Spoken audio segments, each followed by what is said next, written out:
इसमें कांग्रेस बहुत आगे है। कांग्रेस बड़े बहुमत से सरकार बनाने की तरफ जा रही है, लेकिन मुकाबला भाजपा से है। और दूसरा मुकाबला चल रहा है दुष्यंत चौटाला का और INLD का नोटा के साथ। नोटा सुना आपने? नोटा क्या होता है?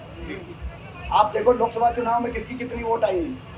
अगर नोटा से कम वोट आई हैं तो जरा आप भी समझें और थोड़ा सा प्रश्न हमसे जो है मुख्यमंत्री आपने कहा कि हिसाब लिया जाएगा बीजेपी वालों से, किस तरीके से हिसाब लिया जाएगा सरकार आने पर? देखिए, पहला हिसाब तो जनता ही लेगी वोट की चोट से।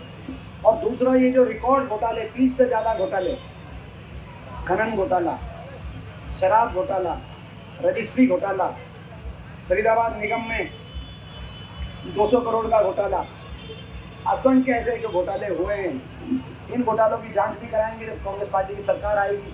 क्योंकि भाजपा सब जानता है, पूरा देश जानता है कि हर जिले में भाजपा का कोई ना कोई मंत्री भ्रष्टाचार के केंद्र के रूप में स्थापित हो गया है, जिसको लूट की परमिशन और लूट का लाइसेंस भाजपा ने दिया है हर जिले में। और 5 साल बीजेपी और जेजेपी ने मिलकर लूटा हरियाणा की जनता को। 5100 बुढ़ापा पेंशन के नाम पर गठबंधन हुआ बीजेपी जेजेपी का, 5100 बुढ़ापा पेंशन आई नहीं, लेकिन 5 साल लूटने का काम किया, लूटने का लाइसेंस एक दूसरे को दिया। और हर जिले में भाजपा के किसी न किसी मंत्री ने भ्रष्टाचार के केंद्र के रूप में और भ्रष्टाचार की लूट के रूप में लाइसेंस लेके काम किया। फरीदाबाद वालों से पूछो, 5 पिछले 10 साल फरीदाबाद को किस किसने लूटने का काम किया, बताओ भाई।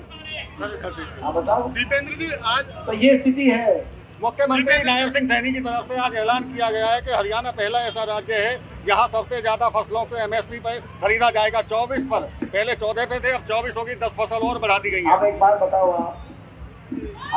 बताओ, 35 दिन की सरकार रही, कितने दिन की? 35 दिन की। अब वो फसल बढ़ाने की बात कह रहे हैं। 10 साल तक इन्होंने MSP की फसलें बढ़ाई नहीं, अब कह रहे घोषणा करके हम फसलें बढ़ाएंगे। 35 दिन में कौन सी फसल तैयार कर लोगे आप? बताओ। ये तो अगली सरकार को ही करना। जब हम कह चुके हम तो MSP गारंटी देंगे, हमारी कॉपी कर रहे हैं, ये घोषणा क्या अर्थ है? 35 दिनों में कौन सी फसल तैयार कौन किसान करेगा? 10 साल से करना था तो 10 साल पहले करते, करना था तो कम से कम 1 साल पहले ही कर देते। अब तो वे खुद ही स्वीकार कर रहे हैं कि किसान के साथ इतना अपमान किया कि उनकी फसल किसान को उसका भाव नहीं मिला, इसीलिए अब ये फैसला करना पड़ रहा है। 10 साल क्या किया? मनोहर लाल कह रहे हैं कि मुद्दा छीन लिया है कांग्रेस से किसानों को MSP बढ़ा के फसलों की। कौन कह रहे हैं? मनोहर लाल।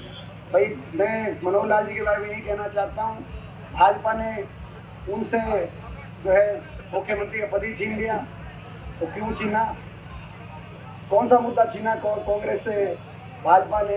मगर खट्टर साहब ये सोचें कि कितनी उनकी सरकार की अलोकप्रियता रही होगी कि भाजपा को चेहरा बदलने की आवश्यकता पड़ गई इलेक्शन से 1 महीने पहले।